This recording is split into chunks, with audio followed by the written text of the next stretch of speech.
So, hi Melissa, how are you doing? Good. How are you, Clarke? Okay, very good, very good. So, you've had this sport in the past. Yes. And what was your general feeling of the results? It was good. I felt good. No Looked more good. movement you had, I had slight movement. I wasn't frozen. but there were no lines. No lines, but Okay. it was a desired result. I see. Yeah. So basically, some of the things I like to ask is whether or not you want 100% no movement or you want some movement with no lines. Those are the two categories, really. Some movement with no lines means that you can still move your eyebrows up and down. It look totally natural. No one will know you had it done, but you have no lines. Okay. We can go with that. Does the frozen last longer though? But that's a very good point. Okay. So frozen typically lasts longer because you're capturing more nerve fibers, which means you're relaxing more muscle fibers, which means the skin doesn't move as much, which means it takes longer for those muscle fibers to recover. Okay.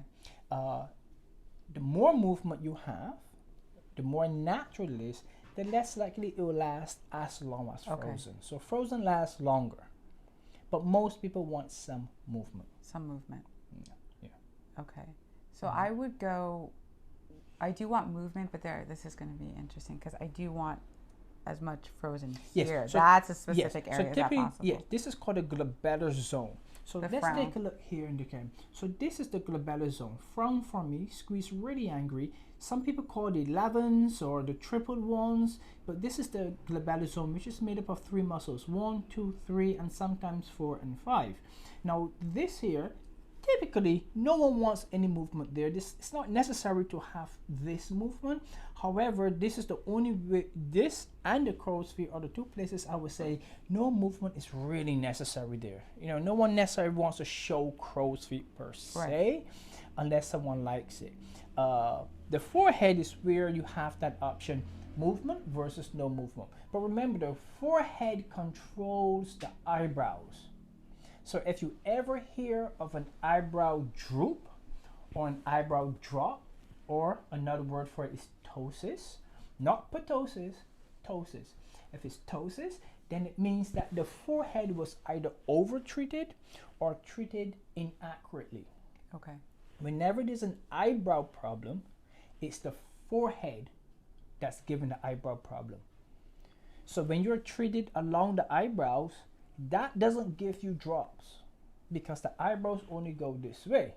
It's if you're treated on the forehead, this is what The gives weight? you, yes. The weight. So if this is over-treated or treated inappropriately or not well, then this happens. Meaning the nerves are they're numbed out that. Yes, Yeah. that the muscle doesn't move. So you have one eyebrow fall, that is because of the forehead treatment. So forehead controls the height of the eyebrows. So the reason why I want this frozen is that's where the predominant line Absolutely. of my face is. Yeah. Yes. So I would say let's go ahead and freeze the crow's feet region, the glabellar region, but we give some movement to the forehead. Perfect. And that'd be great. Then we'll also give an eyebrow lift to relieve some of the lid skin. Okay. So I don't like to call it an eyebrow lift. I like it more of a lid lift. Okay. So you'll get a lid lift with the disc port as well. Anything from here, you got a big smile for me, really big smile. Very good, very good. So everything looks great. So disc port treatment, forehead, glabellar, crow's feet.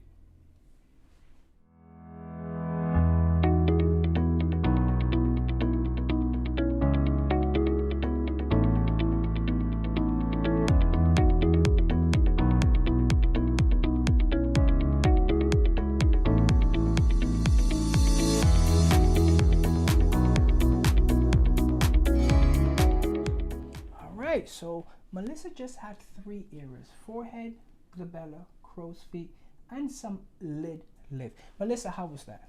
It was easy. It was easy. Yeah. It was easy for me. Yeah. And for you, it was painful. Is it? No, not terribly. No, okay. Knowing Very what's good. coming as the result, I see. all good, yeah. I see. So what's gonna happen within about 1 to 3 days? You're gonna notice that your muscles are gonna start relaxing. okay. and you're going to notice that your eyebrows start to lift just gently, and you will also notice less lines. So it comes in insidious. You don't realize that it's happening. You shouldn't feel anything happening, but gradually 2, 3, 4, 5 days, you just notice everything is appearing a lot nicer. And that's when people tell smoother. you that you look rested. That's right. Yeah. That's right. Very good. Yeah. So that was a Dysport treatment, forehead, glabellar, and crow's feet. Eyebrow lift, which is the 4 most common areas that people generally do. It should take about 5 minutes to be done. Results start within 1 to 3 days. However, the longevity is anywhere around that 5-month mark or more. Most individuals come back before 5 months, because who wants the muscles to come back 100%? No one really. Thank you very much for looking at this video and understanding a little bit more about Dysport and how it actually works. Melissa, thank you so much for being here and allowing me to Thank you for making me look good. Younger than I am. That's what's important. Yeah.